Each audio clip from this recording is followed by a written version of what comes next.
यह कहते हैं मूल स्वर भी कहते हैं। दीर्घ स्वर जो होते हैं जिन स्वरों के उच्चारण में अत्यधिक समय लगता है या फिर दो मात्राओं का प्रयोग किया जाता है उन्हें क्या कहते हैं, दीर्घ स्वर कहते हैं। अर्थात जिन स्वर के उच्चारण में दो मात्राओं का समय लगे उसे दीर्घ स्वर कहते हैं। इनकी संख्या 8 है।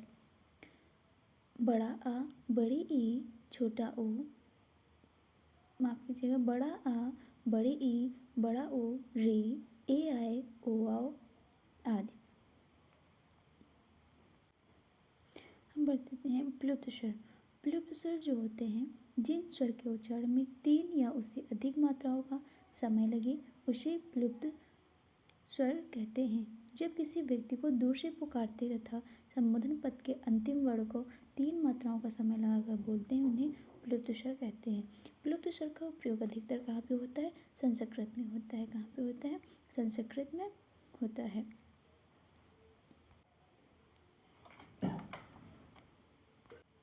हम देखते हैं अनुनासिक। जिस स्वर के उच्चारण में मुख के साथ नासिका की भी सहायता ली जाती है उसे अनुनासिक स्वर कहते हैं। अनुनासिक स्वर पर जो है चंद्र बिंदी होती है। अनुनासिक स्वर जो होते हैं उनके स्वर के ऊपर क्या होगी? चंद्र बिंदी भी प्रयोग की जाती है। तद्भव रूपों में चंद्र बिंदु लगाता है जैसे अंगूठा, दांत, गांव, आंगन, साचा, आँख, आंगन। जैसे कि क्या? अंगूठा, अंगूठा, आँख, अंगूठा, आँख, दांत, ये हमारे स्वर अनुनासिक स्वर हैं। इनका अधिकतर प्रयोग किस में किया जाता है? तद्भव शब्दों में किया जाता है। किस में किया जाता है? तद्भव शब्दों में किया जाता है। निरानुनासिक।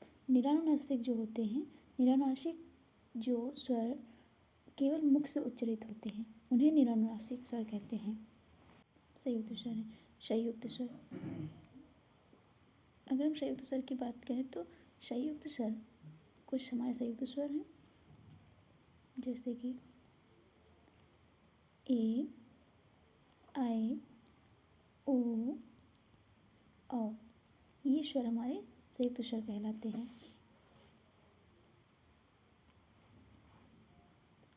आगत स्वर। आगत स्वर कौन से स्वर होते हैं? आगत स्वर जो बड़ा आ है ये है, ये क्या है? हमारे आगत स्वर है।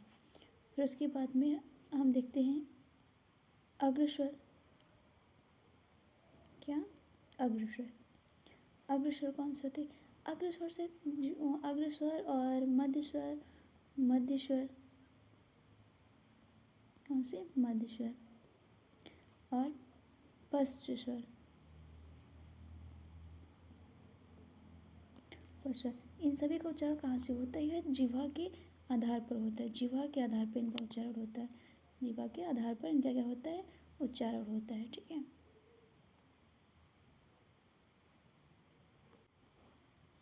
देखते हैं कि अग्रस्वर। अग्रस्वर जो जिह्वा के अग्रभाग से निकलते हैं उन्हें हम क्या कहते हैं? अग्रस्वर कहते हैं। जैसे कि ई, ए आए, ए आई, ये हमारे क्या है? अग्रस्वर हैं। मध्य स्वर की अगर हम बात करें तो मध्य स्वर कौन से स्वर हैं? मध्य स्वर। मध्य स्वर भी हमारे क्या आएंगे? आ, ये हमारी जिह्वा के मध्य से निकलते हैं। पश्च स्वर, पश, पश स्वर। पश स्वर कौन से होंगे? जैसे कि पश स्वर में हमारे जैसे कि बड़ा आ हो गया।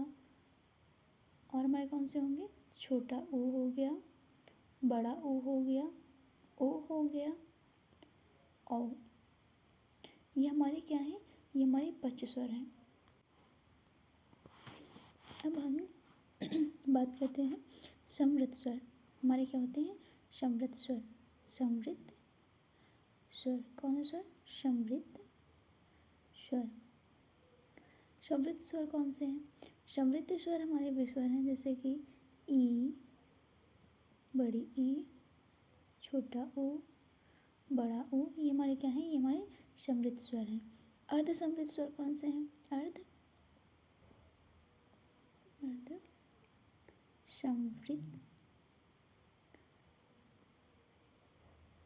समृद्ध स्वर।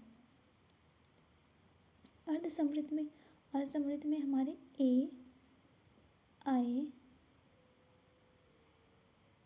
ए और ओ होंगे। कौन से होंगे?